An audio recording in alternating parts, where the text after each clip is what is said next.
Well, the earliest memory would be about, when I was a T-boy on Wilmots, around the 30s. Charlie Wilmot would say, boy this and boy that. He was all boys to Charlie. You don't use this a lot, this old girl, so she's a little bit on the dry side, Chris. Right? I was always chasing Charlie for more money. He said, boy, he said, you're always looking for money, he said. I said, well, I've got a family to keep now. He said, I'm saving it for you. I said, I don't want it saved, I want it to spend. Like, because I've got a nipper coming along, more Raymond. Well, there was a couple of old boys, a bloke named Cobby. He showed me the ropes first. And then, you had the minimum of rope shown you, you'd go with somebody else, and then they'd show you a little bit. And if you had any brains, you'd pick up a little bit more.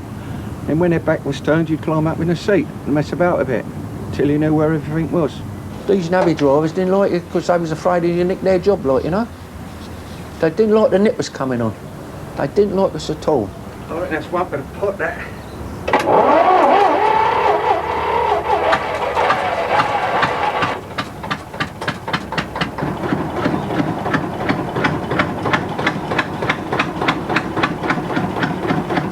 So within, say, 7 or 8 months from leaving Wilmots, I was a full-blown navvy driver. I started earning £6 a week.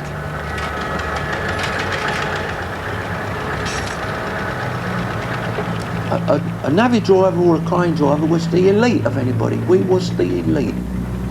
Because there wasn't many people could do it. The first lot of balling that I done, someone didn't turn up on one of the steam cranes. And they said, well, can you do a little bit of that and a bit of that? I said, yes.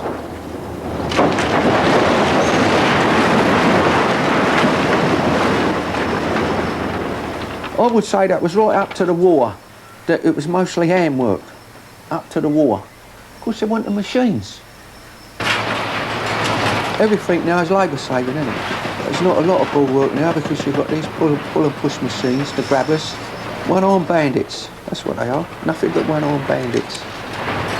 You can put any Tom, Dick and Harry up, give him about 10 minutes on one of them old one-armed bandits and away he goes. Then he's a crane driver. But ask him where all the nipples are, and he think he was talking about a tart's nipples or something. Yeah, he only knows where there's 2 nipples. That's his own 2. You know? You can't beat the ball and chain.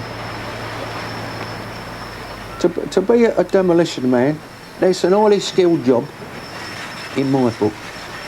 The crane driver has got to know what he's up to. He can either push a wall out in the road, he can kill a couple of his mates. He's got to know when to do it and when not to do it. A footballer, he gets umpteen hundreds of pounds a week to go and kick a ball about. But he's probably dedicated to football like I'm dedicated to demolition. What it boils down to, it's who wants to go and see people doing demolition and who wants to go and see football. You've got to be dedicated. And I'm dedicated to it, but they've grounded me, so I'm knackered now. You're just not recognised, are you? Like Ronnie lost his leg, didn't he? His mates lost his life, and they don't want to know you now, do they? We got the gang in full bloom here, and that's the 6 brothers here. Brother Ron, Brother John, and George, that's me. That's Charlie, that's the baby. Then there's Brother Harry, and there's Brother Fred, and there's my mum. And she lived on 2 pints of Guinness a day, plus 20 players. That's the old man, and that horse used to follow him around. He used to spend up most of his money buying apples and stuff for horses. And when he took them away, he died, didn't he? He retired, and that was the end of him, wasn't he?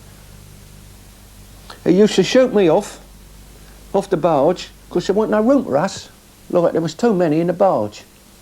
My mum was alive, she'd be sitting here crackling away like an old witch. Well, now I couldn't see no future in horses. You see, the old man's barge, the mole, used to be tied down the back there, either waiting his turn or waiting for his orders of what he had to do. Him, and there used to be another one with the bowlses on, called the Rose. Used to be tied up together, and there used to be 2 families together. Old Tom Bowles and my dad, old George Lovegrove. I was brought down this little alleyway here and took into that school by a girl called Clara Ball, that's the word, B-A-L-L, Ball, from one of the boats, who used to work for Bucks on the narrow boats. And that's when I first met Miss Baker in that institute there. God bless her. What was she like? She was tall. She sat there, she had a bit of a blue beard and a little bit of a tash. And she used to read Rupert the Bear to us out the Express paper. Hello, Ron. Hello, George. How are you going on? Hey, the middling. How are you Hey, going the on, mate? middling. Oi. Yeah, Nice to see you. That's my old brother, Hey. Ron.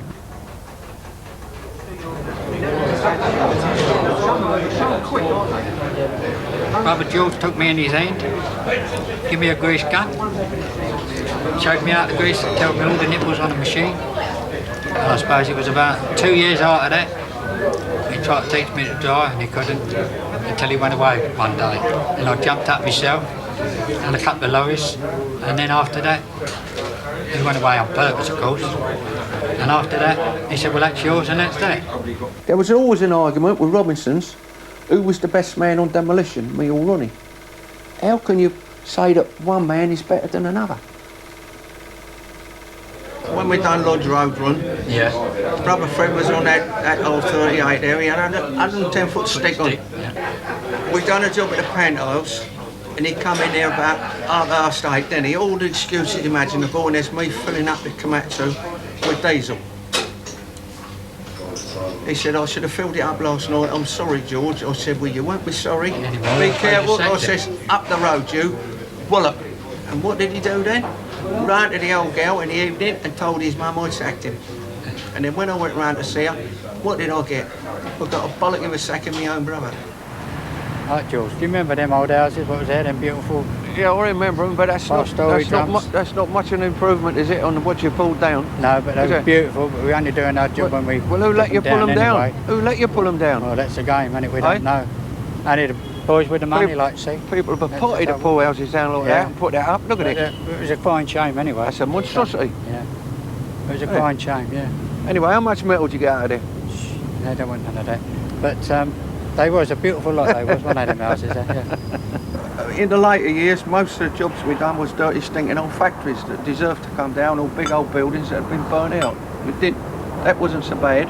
But the only one I never did like knocking was a big mansion effort at Wimbledon, in the Park Road at Wimbledon. Now apparently that had belonged to an old sea captain, of what I could make out.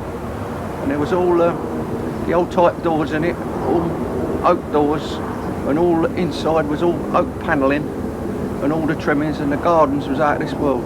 With fruit trees, all done proper. But then we had to go in and knock it down. Now there's a load of rotten stinking flats up there. That's what I reckon of them big old 10-storey flats that people want to run out of now. That's the only one in my life, though, you know. But other than that, I've enjoyed every minute of it. I'd enjoy knocking down Buckingham Palace if I could get there. I've always been after the biggest shilling I could get. Always after the big shilling, and in fact, if I was young again, I'd probably be out on the oil rigs. Got to have the big shilling. You've got to survive, haven't you?